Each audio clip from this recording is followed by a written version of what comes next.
Hello friend, इस YouTube channel में आप सभी का स्वागत है। तो आज हम लोग पढ़ने वाले हैं भारतीय संविधान के बारे में। तो सबसे पहले हम लोग देखेंगे कि भारतीय संविधान क्या होता है।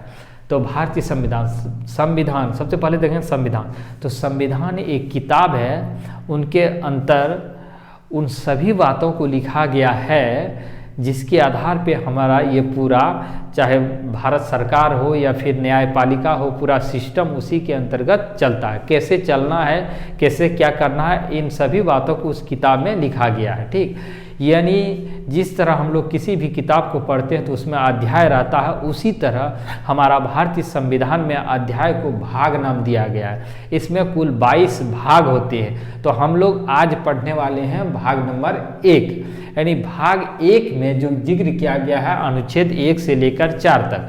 तो हम लोग पढ़ने वाले हैं भाग 1, जिसका नाम है संघ एवं उसके राज्य क्षेत्र। यानी कहने का मतलब है कि भारत की सीमा कहाँ कहाँ तक फैला हुआ है, भारत और उसके राज्य क्षेत्र के बारे में। ठीक, तो सबसे पहले अनुच्छेद की ओर चलते हैं। पहला अनुच्छेद कहता है कि भारत राज्यों का संघ है। कहने का मतलब है कि भारत राज्यों का संघ है, यानी भारत पूरी तरह राज्य से मिलकर ही बना है। तो भारत राज्यों का संघ है, साथ में यूनियन है। हम लोग ये 3 वर्ड को देखते हैं तब पूरी तरह हम लोग समझ जाएंगे भारत राज्यों का संघ का मतलब क्या हुआ।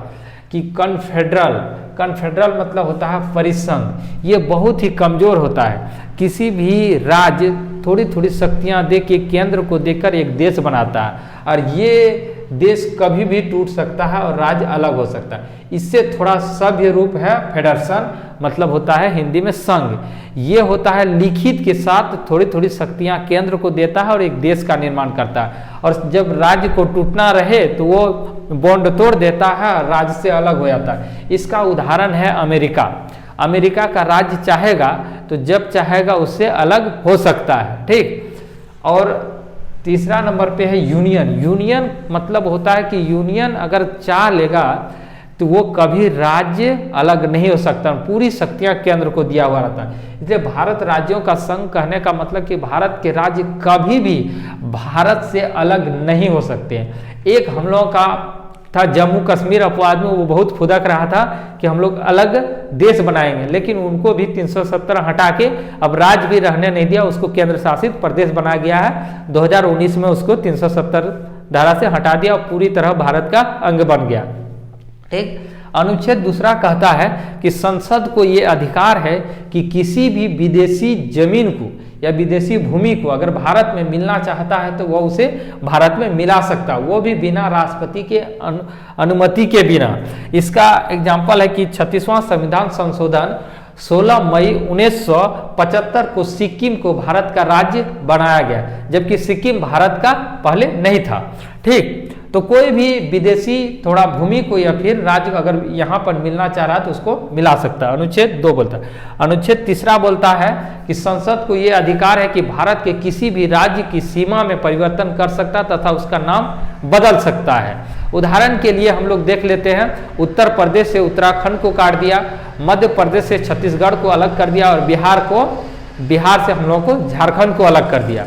ठीक, और अनुच्छेद 4 कहता है कि जब संसद अनुच्छेद दूसरा यानी किसी विदेशी भूमि को भारत में मिला रहा है, या अनुच्छेद 3 यानी किसी भारतीय राज्य का सीमा में परिवर्तन कर रहा है, तो राष्ट्रपति इसमें टांग नहीं अड़ा सकता है, क्योंकि इसको अनुच्छेद 368 से बाहर रखा गया।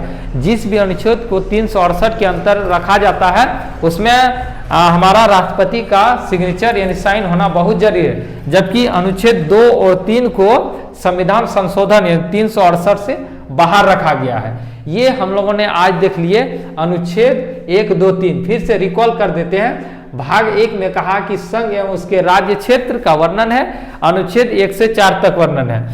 पहला अनुच्छेद कहता है कि भारत राज्यों का संघ है, यूनियन है, यानी भारत के राज्य कभी भी भारत से टूटकर अलग नहीं हो सकते हैं। उसके बाद कन्फेडरल परिसंघ तो आपको बता दिए कमजोर होता है, इसमें राज्य देश से टूट सकता है। इसका थोड़ा सभ्य रूप में थोड़ा अच्छा रूप होता है संघ यानी फेडरेशन, ये भी टूट सकता है। लेकिन यूनियन इसका मतलब होता है कि जो एक बार भारत यानी भारत का राज्य बन गया वो कभी भी भारत से टूटकर अलग नहीं हो सकता।